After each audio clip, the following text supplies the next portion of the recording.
He's not the same anymore. He's not being used in the same way. He's not the main eventer. Roman Reigns just isn't Roman Reigns anymore. And if you want to argue with that, it makes sense. You're just a big Roman Reigns fan. But being honest, he's not even in the main event of the next PLE. And the future for Roman Reigns is looking kind of bad.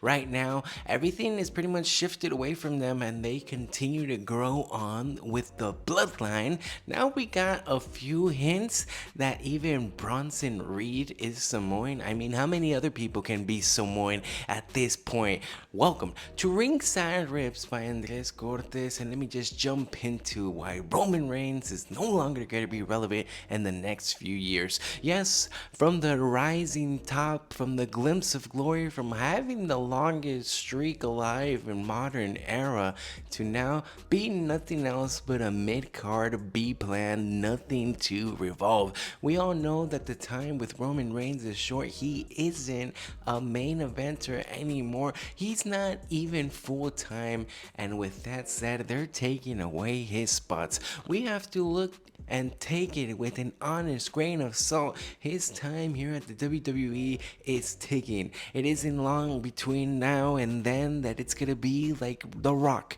We're not gonna see him anymore. It's gonna be a short time. It's gonna be a short distance. He's gonna be too busy with Hollywood. He's gonna go on to bigger and greater things, but no longer will he be entertaining us, but yet he will be entertaining the people. Listen as the wrestling in Roman Reigns is getting out of him. Listen as he chants and tells you that it is his last time around. Yes, it is coming to an end, and even if you don't want to understand it, understand that the bloodline has too many people involved to not give them a chance. It's like giving Jey Uso the opportunity. He's gotten his flowers, he's gotten the respect, he's pretty much been in there longer than Roman Reigns, but so far, who has had a bigger impact? Yes, of course, it's the tribal chief, it's the original one, but we have to continue to understand the development of the bloodline in the WWE. Looking at all the Samoans, we can say, looking at every single one, and of course, what they're infiltrating right now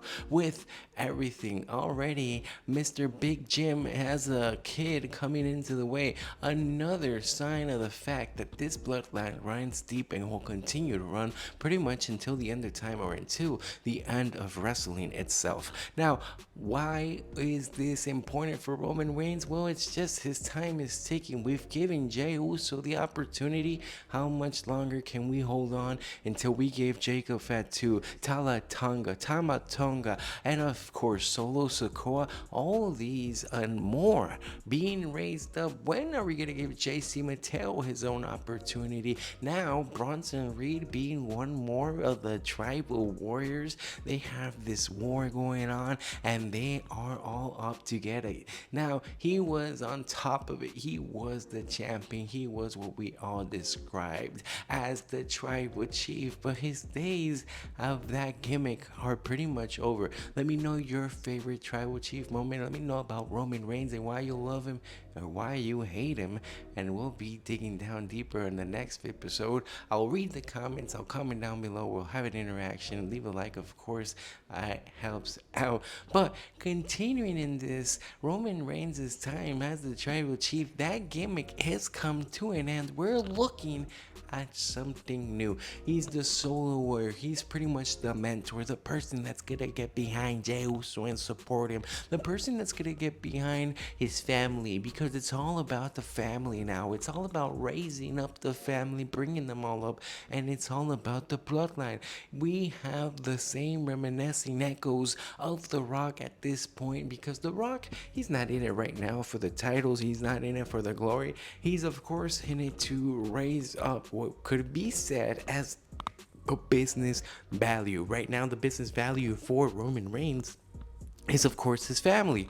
But when we take away his family, when we leave him as the solo person, he becomes to be a mentor toward the WWE locker room.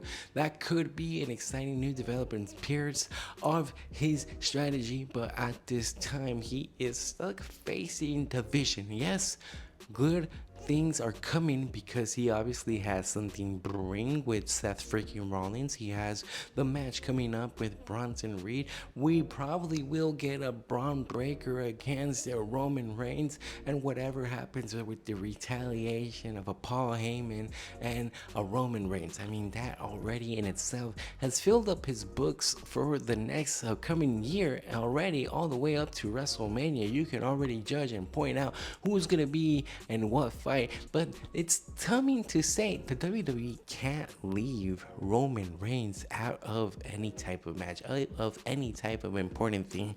And coming to Paris, it's definitely important. It's definitely another step into making the WWE brand into a global phenomenon, international, recognized. And if they're able to continue to sell out tickets, they're able to continue to gain the audience and build up the momentum, the theme, and of course whatever is happening, that will make everything and everybody in the world tune in. Roman Reigns and his downfall is just an unprecedented matter of how the WWE doesn't know exactly how to use its talent.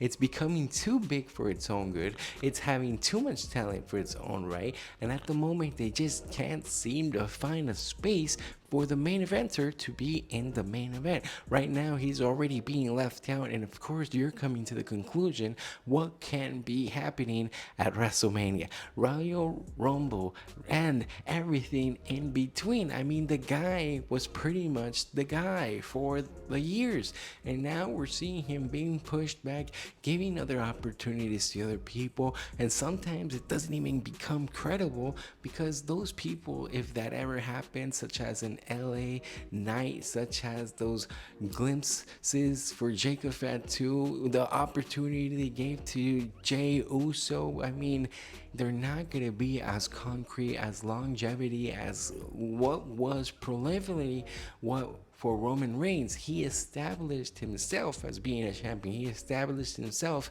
as being the guy, the main event, the face of the company. Yes, Cody Rhodes took away his opportunity, took away his title, took away that responsibility, but at the same time, you can see his reaction. You can see the reaction that people are having.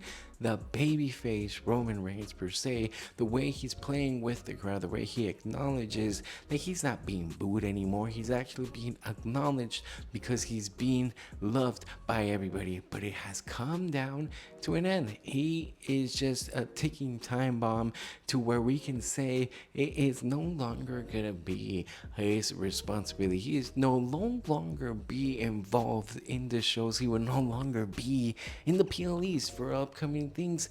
We're just gonna see him at the main ones, of course, like reminiscence of his cousin The Rock, and that probably will be the biggest problem of the bloodline. Just how many people come out of it, how good and successful they are, and how fast and actually they have to retire from wrestling, maybe retire in a way where they actually are getting other opportunities opened up for them, for say in entrepreneurship, businesses, wrestling, acting, of course, doing whatever they would like. But the Samoan family continues to evolve, continues to show us that they have no stop, no will, no gain, and they are here until they knock it out of the park. Roman Reigns being one of those pieces where we saw glimpses of glory, a movement made in his honor. He was pushed, he was made, he was forced at the moment. We did not want him, but he himself became his own man, and we accepted him, and now we acknowledge him, and it comes down to the point, where is he going now? Now with all this acknowledgement, now he's not chasing after the gold per se anymore. We don't really know how to put him in those main events. In those cases, we don't really want him to continue to face off against our guys, which would be Cody Rhodes, which would be John Cena at the moment. They are just pushing him into limbo, and it just seems kind of damped on our way to WrestleMania, in the sense of Roman Reigns used to be the main eventer, and now he is lost. Now he is gone wild. Let me know, what do you think about Roman Reigns? Is he actually continuing to be the almighty tribal chief? Is he dominant in the force?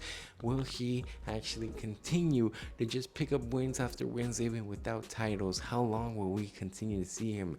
His reign in WWE is definitely coming to an end. It's not like it used to be before.